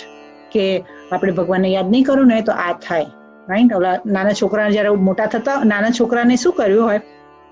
નાના છોકરાને આ પણ એક દ્રષ્ટિકોણ છે, સમજવાની વાત છે. નાનું છોકરું હોય અને એ મસ્તી કરતું હોય અને આપણે એને કોઈ વસ્તુથી આપણે એને રિફ્રેન કરવું હોય કે ત્યાં ન જાય, રાઈટ? આગમાં ન જાય, તો આપણે શું કે, ત્યાં નહીં જવાનું, બાવો આવી જાય, ત્યાં નહીં જવાનું, આવું થઈ જાય, રાઈટ? ના, આપણે કોઈ જગ્યાએ એને રોકવો હોય જવા માટે તો આપણે શું, ના ત્યાં બાવો છે, ત્યાં બાવો છે, ત્યાં નહીં જવાનું. હવે મોટો થશે તો એ તમારું સાંભળવાનું છે કે ત્યાં બાવો છે, બાવો છે? નથી સાંભળવાનું ને. કેમ? કારણ કે એને પ્રૂફ મળી ગયું ત્યાં બાવો નથી, રાઈટ. એટલે પરમાત્મા માટે પણ એવી રીતે કહી દીધું કે આ બાવો છે, બાવો છે. અને જ્યાં સુધી આપણે આપણી બુદ્ધિમાં પણ આ એક વસ્તુને ભગવાનનો ભય બનાવી દઈએ ને કે હું ભગવાનનું આ નહીં કરું ને તો આ થઈ જશે, આ નહીં કરું ને તો આ થઈ જશે, તો એ ડર જે છે એ આપણી સંસ્કૃતિની અંદર ડેવલપ થઈ ગયું છે. પણ પરમાત્મા કોઈ હવવો નથી, કોઈ પરમાત્મા કોઈ આમ ડેન્જરસ એન્ટિટી નથી કે તમારે એ બસ આમ જ આમ અને આખો દિવસ કે આપણને જોતો નથી કે આપણે શું કરી રહ્યા છે. That's not his business. તો આપણે આજે જોશું કે ભગવાન એકચ્યુઅલી કરે છે શું, અને મારે શા માટે ભગવાનથી ન ડરવું જોઈએ. કારણ કે જ્યાં ડર હોય ને ત્યાં સંબંધ ના હોય. એટલે જો આપણે એને તર્કથી બહુ જોઈએ તો પણ પ્રાપ્તિ ન થાય, જો વિતર્કથી જોઈએ તો પણ પ્રાપ્તિ ન થાય. એકદમ એથિયસ્ટ થઈને, નાસ્તિક થઈને જો પરમાત્માને સમજવાની કોશિશ કરીએ તો પણ પોસિબલ નથી. અને અંધશ્રદ્ધાથી જો ભગવાનની કોશિશ કરીએ, જ્યારે આપણી ભાવના છે ને ધીમે ધીમે અંધશ્રદ્ધાનું રૂપ લઈ લે ને ત્યારે પણ આપણને ભગવાનનો સાચા સુખની અનુભૂતિ નથી થતી. કારણ કે પછી આપણને ફક્ત આપણી અંધશ્રદ્ધા કેમ કહેવામાં આવે છે કે વગર લોજિકની શ્રદ્ધા એટલે અંધશ્રદ્ધા. એમાં કોઈ લોજિક જ ન હોય. હે ને, ઘણા લોકો એમ કે મને ખબર છે, હું નાની હતી ને તો અમારા કુળ દેવતા હતા, તો હવે કુળ દેવતા હતા તો અમારા ત્યાં નિવેદ હતા અને અમારા ઘરમાં નિવેદ બન્યા હતા. અને પછી જે વધ્યા હોય તો એમ કે ને કે રાતના ન રખાય ને તમારે ઓલામાં શું કહેવાય પધરાવીને આવવાનું, નદીમાં પધરાવીને આવવાનું. તો મારા પપ્પાએ કીધું છે ને જા આને નદીમાં પધરાયા. મેં કીધું મને તો હું ક્યાં અહીંયા નદી ગોતવા ગયું છું, નદી તો કેટલી દૂર છે. તો મારા પપ્પાએ નદી બહુ એકચ્યુઅલી આઈ વોઝ નોટ કે નદી બહુ દૂર હતી અને 2-4 બ્લોક દૂર એક કૂવો હતો. હવે કૂવાની અંદર પાણી નહોતું પણ બધા આમ જ નાખી દેતા હતા, વસ્તુઓ નાખી દેતા હતા. તો મેં કીધું હવે નદીમાં પણ પાણી જોઈએ ને કૂવામાં પણ પાણી જોઈએ ને હું જઈને નદીમાં નાખી આવી. અને પછી મારા પપ્પા અને ઘરે જલ્દી આવી ગયા. તો મારા પપ્પા કે તું નદીમાં નાખી આવી? તો મેં કીધું ના, હું કૂવામાં નાખી આવી.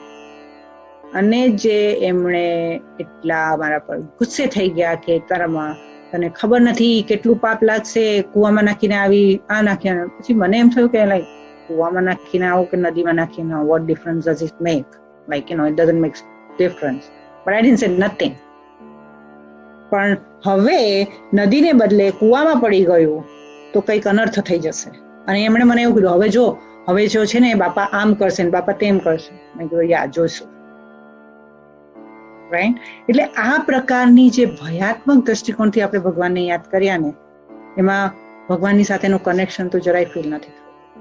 એટલે શું પ્રકૃતિ ભગવાન છે, નદીમાં ભગવાન છે, અગ્નિમાં ભગવાન છે. અને બીજી વસ્તુ કે આપણે એમ કીધું કે અહમ બ્રહ્માસ્મિ, બ્રહ્માંડમાં ભગવાન છે. હવે વિચાર કરવા જેવી વાત છે. આપણે ઘરમાં રહીએ છીએ, રાઈટ. આપણે ઘરમાં રહીએ છીએ તો શું આપણે ઘર છીએ કે આપણે ઘરમાં રહેવા વાળા ઘરના માલિક છીએ? તો ઘરનો માલિક અને ઘર અલગ વસ્તુ હોય ને. તો એ એક વસ્તુ કેવી રીતે બની જાય? આપણે કોઈ બી જિંદગીના કેટલો બી પ્રયત્ન કરીએ પણ આપણે પોતે આખું ઘર તો બની નથી જવાના ને. તો બ્રહ્માંડ તો આત્માનું ને પરમાત્માની રહેવાની જગ્યા છે. તો આપણે અહમ બ્રહ્માસ્મિ એટલે હું જ બ્રહ્માંડ છું, એટલે હું બ્રહ્માંડનો જ પાર્ટ છું. કેવી રીતે કહેવાય? કારણ કે બ્રહ્માંડ તો રહેવાની જગ્યા છે. તો મકાન અને મકાન માલિક તો અલગ હોય ને. તો હું બ્રહ્માંડ નથી પણ હું બ્રહ્મ નિવાસી આત્મા છું. એટલે અહમ બ્રહ્માસ્મિ ને પરમપિતા પરમાત્મા પણ બ્રહ્માંડમાં રહે છે અને હું આત્મા પણ બ્રહ્માંડમાં રહું છું. અને આમાં મારો અને મારા પરમપિતા પરમાત્માનો શું સંબંધ છે એ આપણે હવે કાલના સેશનમાં જોશું. એટલે અને આ બધા જ જે માન્યતા છે એની અંદર બીજી એક માન્યતા એ પણ છે કે પરમાત્મા જે છે એ નિરાકાર છે. હવે નિરાકાર એટલે શું? કોઈ પણ વસ્તુ હોય, ભલે આપણને હવા દેખાતી નથી પણ આપણે સમુદ્ર કિનારે જઈએ ત્યારે હવાનો અહેસાસ થાય છે કે નહીં? અને આપણે હવાને આપણે એમ કહીએ કે ડ્રોઈંગ કરો તો કોઈ બી ડ્રોઈંગ કરવા કે અને એમ કે હવા દેખાડો તો હવાને દેખાડે છે કે નહીં? આપણે હવાને દેખાડવી હોય તો દેખાડી શકીએ કે નહીં? તો આપણને ભલે હવા દેખાતી નથી પણ હવાનું સ્વરૂપ તો ખબર છે ને, હવાના ગુણો તો ખબર છે ને, હવાનો અહેસાસ તો ખબર છે ને. પણ એનો અર્થ એવો તો નથી ને કે હવાને કઈ રૂપ રંગ જ નથી. એનો ફિલિંગ છે. એટલે કોઈ પણ રૂપ રંગ વગરની કે એવી કોઈ વસ્તુ નથી હોતી. એટલે પરમાત્મા જ્યારે નિરાકાર છે એમ કહેવામાં આવે એટલે પરમાત્મા શક્તિ છે.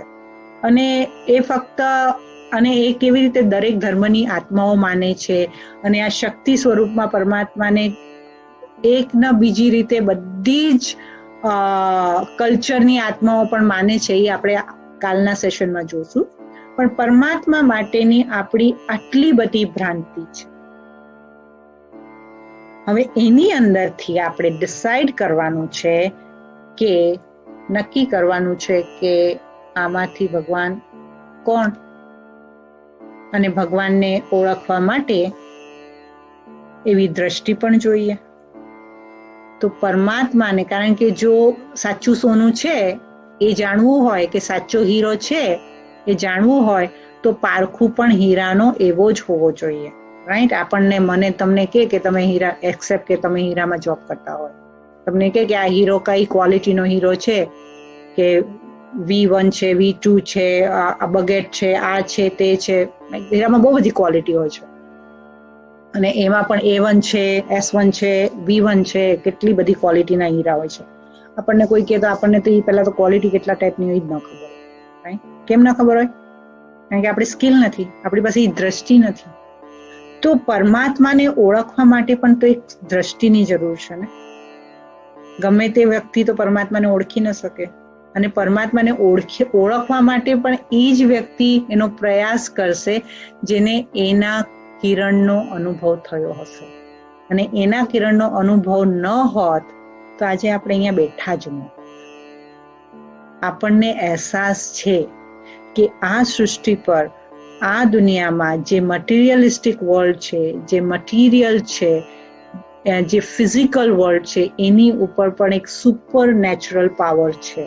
એક એવી આધ્યાત્મિક શક્તિ કામ કરે છે કે જ્યાં બધી જ શક્તિના હાથ હેઠા પડી જાય છે.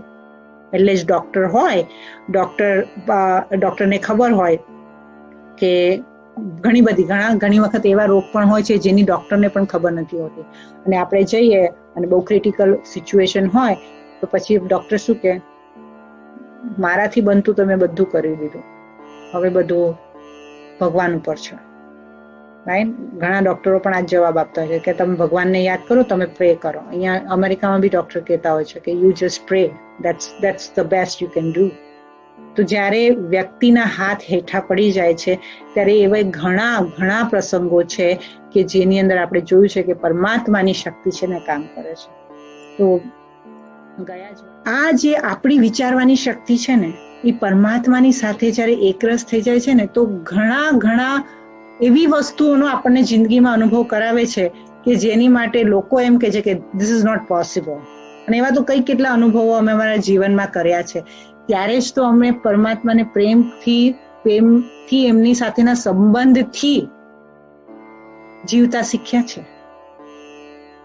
રાઈટ?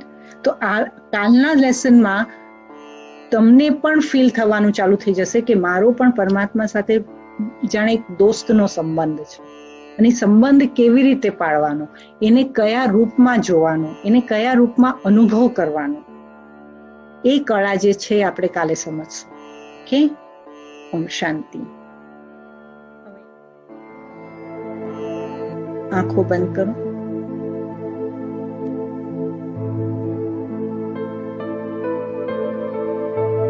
અને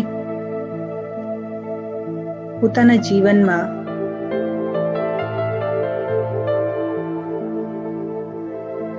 જે બી પરમાત્મા સાથેના સુંદર અનુભવ થયા છે એને યાદ કરો.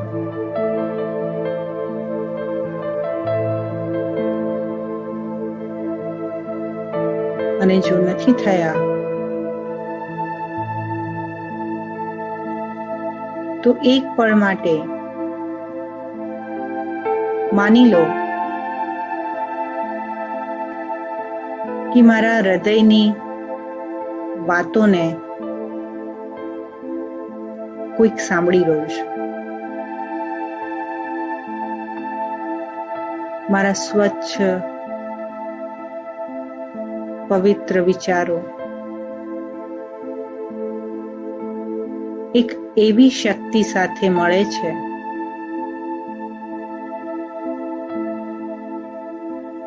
જે શક્તિ ને મારા પર પૂરો વિશ્વાસ છે.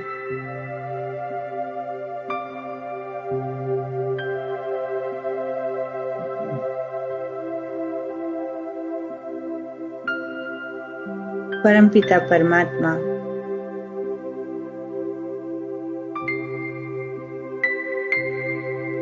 મારા હૃદય પર હાથ મૂકીને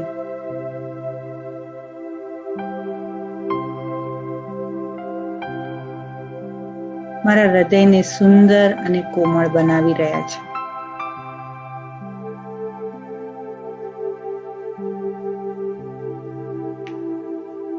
હૃદયનો ભાર, હૃદયની પીડા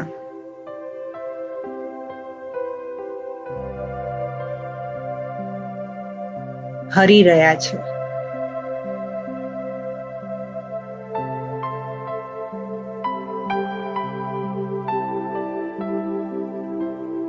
મારું હૃદય હલકું થઈ ગયું.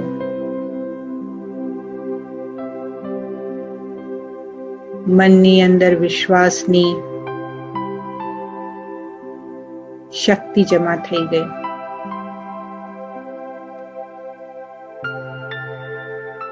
અને આશાનું કિરણ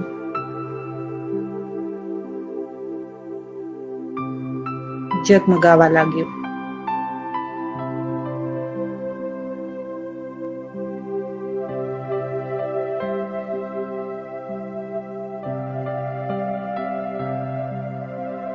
હું પરમાત્માની સાથે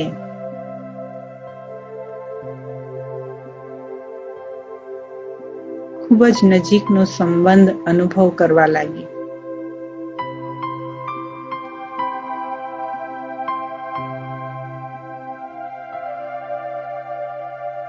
મારા મનની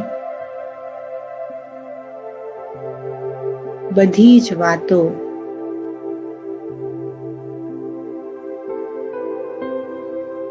પરમાત્મા સાથે કરવા લાગી.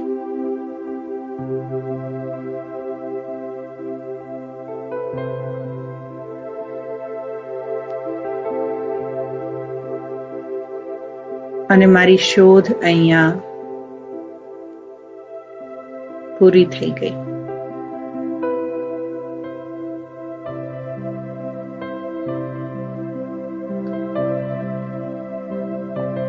ઓમ શાંતિ.